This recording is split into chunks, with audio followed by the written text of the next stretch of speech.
Olá pessoal, eu me chamo Cauã, sou bolsista do PET e bem-vindos a mais uma aula do nosso curso de Cálculo 2. Bom, o nosso tópico da aula de hoje será coordenadas polares. A gente vai mudar um pouco a vibe sobre o que estava sendo abordado no curso até agora. A gente teve uma série de videoaulas explicando sobre técnica de integração, como resolver determinadas integrais, algumas estratégias.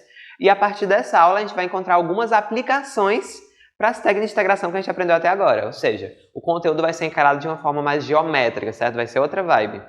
Porque agora a nossa preocupação vai ser no cálculo de áreas e de volumes. Obviamente não saindo da superfície, A gente ainda vai estar no nosso plano cartesiano, no R2. Se a gente ter que calcular alguma área de alguma figura no plano cartesiano, ou então calcular o volume de algum sólido de revolução que a gente tem que rotacionar ao redor do eixo Y ou do eixo X, pode ser que seja útil a gente aprender um novo sistema de coordenadas, porque a gente não consegue fazer isso da forma mais fácil usando só o sistema de coordenadas cartesianas. Então é isso que a gente vai aprender hoje, um novo sistema de coordenadas, que seriam as coordenadas polares. Antes da gente iniciar, eu vou fazer uma revisão rápida sobre o que seria um sistema de coordenadas. Quando a gente tem que analisar um espaço, a gente precisa definir alguns eixos para esse espaço. Primeiro, o que é um eixo?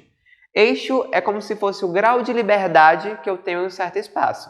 Então, se eu estiver em um espaço unidimensional, eu só tenho uma direção a ser seguida. Então, eu vou ter somente uma direção, um eixo, e dois sentidos.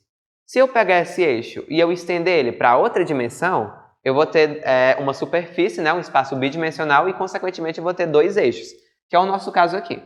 Eu vou ter o eixo X e o eixo Y, ambos perpendiculares um ao outro. Mas para que eu preciso de eixos, Bom, se eu preciso calcular alguma coisa no espaço, o mais básico é que eu preciso de pontos nesse espaço. Então, para poder endereçar os pontos, eu preciso refletir eles nos eixos. E para isso eu vou usar outra ferramenta, que são as coordenadas. É importante a gente diferenciar isso que não são a mesma coisa. Coordenadas são ferramentas que eu uso para poder definir um ponto no espaço com base nos eixos que eu já tenho. Quando eu me refiro ao sistema de coordenadas cartesianas, eu vou ter duas coordenadas possíveis, que são o x e o y. Mas como que ele funciona, Eu vou tomar aqui como exemplo um certo ponto P. Esse ponto P ele vai ter uma projeção tanto no eixo y, tanto no eixo x. Eu posso, por exemplo, dizer que aqui é o ponto 3 dessa reta, Para esse sentido, a reta é incrementada e para o outro ela é decrementada. Do mesmo jeito com o y, quando eu subo na coordenada y, eu estou incrementando ela. E quando eu desço, eu estou decrementando. Eu posso dizer que aqui é o ponto 3 do eixo x. Então aqui eu vou ter x igual a 3. E eu posso dizer que aqui é, sei lá, o ponto 6 do eixo y. Então, eu vou ter aqui o valor de y igual a 6. Qual vão ser as coordenadas desse ponto, Seria o ponto 3,6, Ou seja, 3 para o eixo x e 6 no eixo y. Isso aqui é chamado de coordenada cartesiana, levando em conta o eixo x e o eixo y. Por que isso pode ser confuso? Porque, na verdade, a coordenada tem o mesmo nome do eixo, ou seja, a coordenada x está referente ao eixo x e a coordenada y está referente ao eixo y. Mas, quando eu for adotar um novo sistema de coordenadas, esses eixos vão se manter, mas as coordenadas vão ser diferentes. São duas ferramentas, uma depende da outra, certo? E para poder definir uma coordenada, eu preciso ver a posição dela em relação ao eixo. E agora vamos introduzir o nosso conteúdo da aula de hoje, que seria um novo sistema de coordenadas, o sistema de coordenadas polares.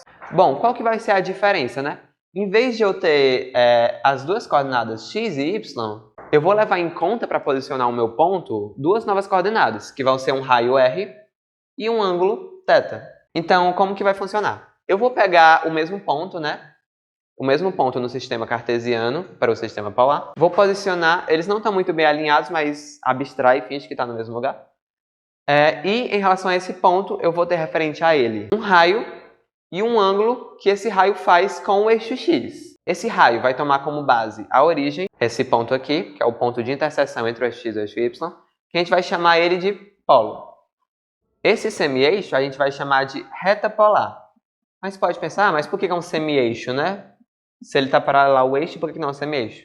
Porque ele vai ter uma limitação. Como ele vai se basear na origem, então eu não posso estender ele para cá. Ele vai dar origem para frente, certo? Ele vai ser sempre incrementado. Esse semi-eixo é orientado para a direita e vai se estender infinitamente. Mas, na verdade, essas duas coordenadas r e θ, elas não são quaisquer, elas estão dentro de um domínio.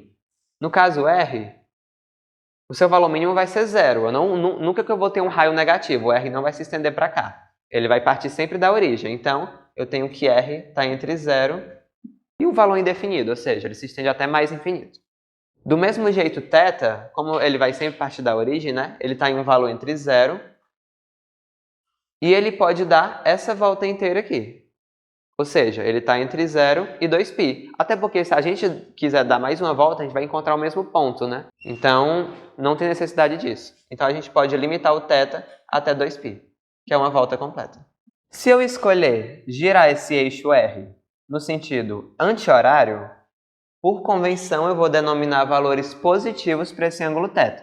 Já se eu escolher girar no sentido horário, a gente vai escolher valores negativos, beleza? Isso vai depender de como eu estou girando, em qual sentido eu estou girando o meu eixo R.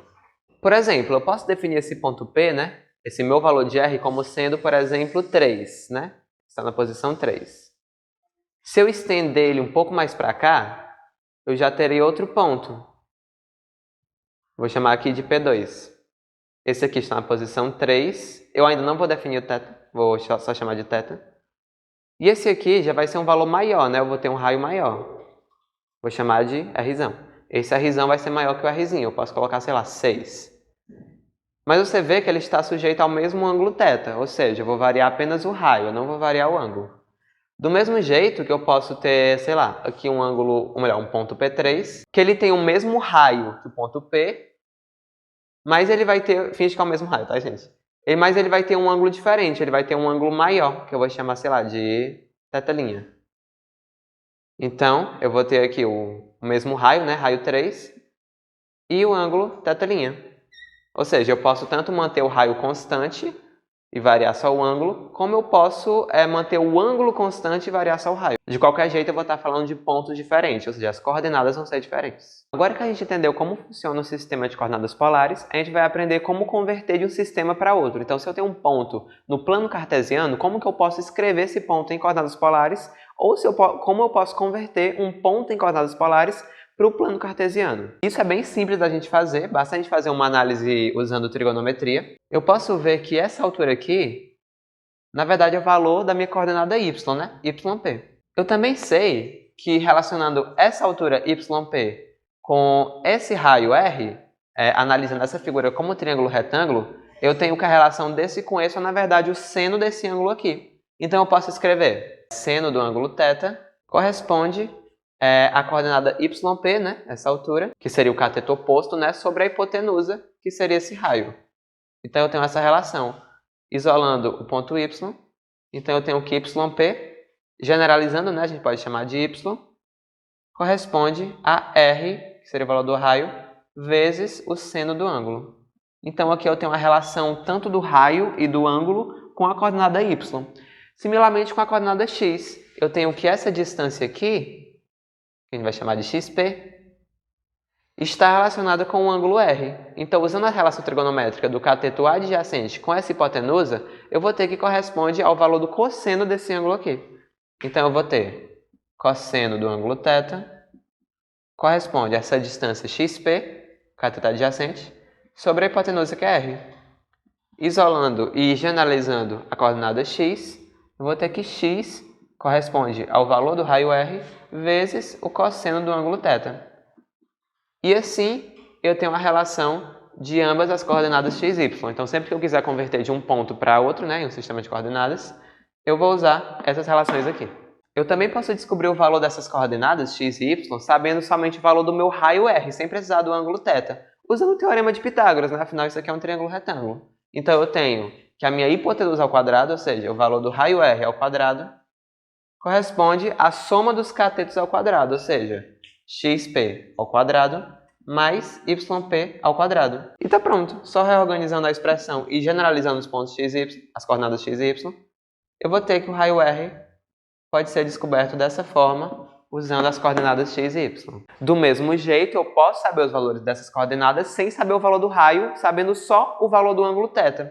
Porque a gente também tem a relação trigonométrica da tangente, né? Que seria esse cateto oposto sobre esse cateto adjacente. Ou seja, se eu tenho o valor de y sobre o valor de x, isso aqui corresponde à tangente do meu ângulo θ. E essas são as relações que a gente vai usar para converter um ponto em sistema de coordenadas cartesianas para coordenadas polares ou vice-versa. Bom, pessoal, para exercitar o que a gente aprendeu, vamos fazer um exemplo, né? Um exemplo de conversão. Encontre as coordenadas cartesianas retangulares do ponto cujas coordenadas polares são 6 e 7π sobre 4. Bom, eu tenho aqui um ponto e eu quero converter ele para outro sistema de coordenadas. Vale ressaltar que eu não estou mudando o ponto continua o mesmo, a gente vai mudar somente o sistema de coordenadas. Então, como a gente aprendeu a notação, né? Esse primeiro valor corresponde ao meu raio R e esse segundo ao meu ângulo θ, né? Esse R é a distância que o ponto está da origem, no caso ele está a uma distância 6, né? E θ é o ângulo que esse semi-eixo, né, que esse R faz com o eixo X. É o ângulo de abertura, que no caso é 7π sobre 4. É bem simples, né, galera? Basta a gente usar uma dessas relações aqui. Qual que é a relação mais fácil para a gente poder fazer essa conversão? No caso, o que a gente tem? A gente tem um valor de R e a gente tem um valor de θ. Eu posso usar essas duas relações aqui, que eu já tenho os dois dados, né? Tanto o θ quanto o R. Então vamos primeiro descobrir o valor de x. Temos que x é equivalente ao produto do raio com o cosseno do ângulo θ. Quem que é R? É 6 vezes o cosseno desse ângulo aqui, 7π sobre 4. Para ficar mais fácil da gente visualizar, eu posso converter esse ângulo de radianos para graus. Para isso, é só eu fazer uma multiplicação básica, né? Aqui eu tenho que π equivale a 180 graus. Então, 7π sobre 4, em radianos, né? Vou colocar aqui rádio, equivale a 7 vezes 180 graus sobre 4. Nessa multiplicação aqui eu vou ter 315 graus. Então, o que eu quero calcular, na verdade, é o cosseno de 315. Como que eu faço isso, né? Basta a gente considerar o círculo trigonométrico. Correspondendo ao ângulo 315, né, eu vejo que ele vai mais ou menos até aqui, né? Ele passa um pouco dos 270, então ele vai estar mais ou menos por aqui. Mas qual que vai ser a projeção dele, né? No eixo X? Que esse eixo é referente ao cosseno e esse eixo é referente ao seno. Para saber com exatidão, eu posso simplesmente fazer uma subtração, né? Como 350 equivale à volta inteira, eu quero saber essa diferença aqui. Então vai ser 360 menos 315, que dá igual a 45 graus. Ou seja, esse ângulo corresponde à projeção de 45 graus no eixo X. Como aqui eu estou na parte positiva do eixo X, né? Aqui eu tenho a parte positiva e aqui negativa de ambos os eixos.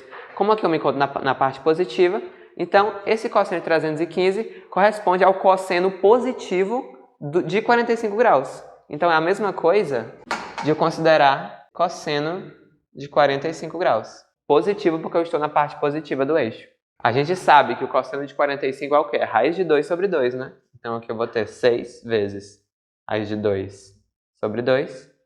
Esse 2 de baixo eu posso cancelar com 6. Então eu vou ter 3, né? E eu sei o valor da coordenada x, que é 3 raiz de 2. Pronto, meio caminho andado. A gente já sabe o valor da coordenada x.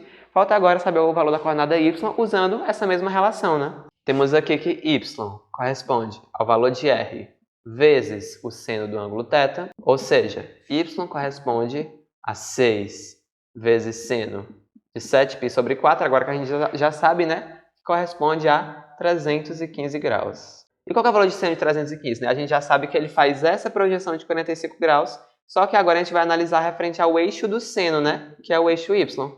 Como ele vai estar na parte negativa do eixo y, então a gente vai ter que é o mesmo seno de 45, só que com um valor negativo. Então, vai ser menos raiz de 2 sobre 2. Então, qual a posição do ponto no sistema de coordenadas cartesianas? Equivale a 3 raiz de 2 e menos 3 raiz de 2. E esse é o nosso resultado. Vamos fazer mais um exemplo de conversão? Aqui eu tenho, ache um certo ponto em coordenadas polares, r e θ, considerando R positivo e θ no intervalo entre 0 e 2π, ou seja, eu só tenho o raio positivo e o θ pode dar até uma volta, né? Para eu não ter nenhum ângulo suplementar ou complementar. Para o ponto cuja representação cartesiana é essa, menos raiz de 3 para a coordenada x, menos 1 para a coordenada y. Basicamente usar a mesma estratégia que a gente está usando, né? Então aqui eu tenho o valor da coordenada x em coordenadas cartesianas e o valor da coordenada y. E eu quero achar o equivalente a esse ponto em coordenadas polares. Qual que é a relação mais fácil que eu posso usar? Eu tenho os valores de x, y e quero descobrir r e θ. Descobrindo o primeiro raio, eu posso usar essa relação aqui, ó, derivada do Teorema de Pitágoras, né? Então, posso ter que o valor do raio pode ser dado pela soma ao quadrado, o valor do raio ao quadrado, né? Pela soma ao quadrado dessas duas componentes aqui. É menos raiz de 3 ao quadrado, mais menos 1 ao quadrado. Isso aqui equivale a 3, né? Menos raiz de 3 ao quadrado, eu cancelo um com o outro, e como o expoente é par, esse negativo vira positivo. E menos 1 ao quadrado é 1, né? Então, raiz de 3 mais 1, que corresponde a raiz de 4, igual a mais ou menos 2. Mas como eu estou considerando o raio positivo, né? Então, eu vou ter que o valor do raio é 2. Meu caminho é dado, agora basta descobrir o valor de θ, né? E como que eu posso fazer? Você pode usar essa segunda relação. Usando só os valores de y e x, eu encontro o valor da tangente do ângulo θ. Então, eu posso ter que y sobre x equivale à tangente do ângulo θ. O que é o valor de y? É menos 1, né? E o valor de x é menos raiz de 3, né? Como eu tenho uma divisão de negativo com negativo, fazendo o jogo dos sinais, eu vou ter um resultado positivo. Então, vai ficar 1 sobre raiz de 3. E esse é o valor da tangente de θ. Você pode pensar, olha, não tem ângulo que equivalente seja essa tangente, né? Então, eu posso fazer aqui uma racionalização, multiplicar por raiz de 3 em cima e embaixo. Eu vou ter raiz de 3 sobre raiz de 3 vezes raiz de 3, dá 3, né? Raiz de 3 sobre 3 racionalizada, que equivale à tangente de θ.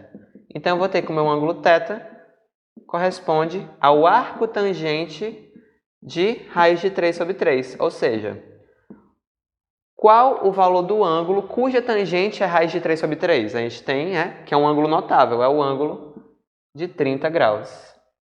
Pode converter para radiano se você quiser, mas a gente vai parar por aqui por enquanto. Então, o ponto menos raiz de 3 e menos 1 no sistema de coordenadas cartesianas corresponde ao ponto 2 e 30 graus no sistema de coordenadas polares. E esse é o nosso resultado. Bom, gente, esse foi o assunto da nossa videoaula de hoje. A gente introduziu sobre o sistema de coordenadas polares porque ele vai ser muito útil para a resolução de problemas que vai ser muito difícil usando o sistema de coordenadas cartesianas, principalmente sobre o cálculo de área e de volume que a gente vai ver nas aulas a seguir. Bom, é isso. Qualquer dúvida que vocês tiverem, vocês podem estar mandando nos comentários ou no e-mail que está na descrição. Muito obrigado por terem assistido e nos vemos na próxima aula.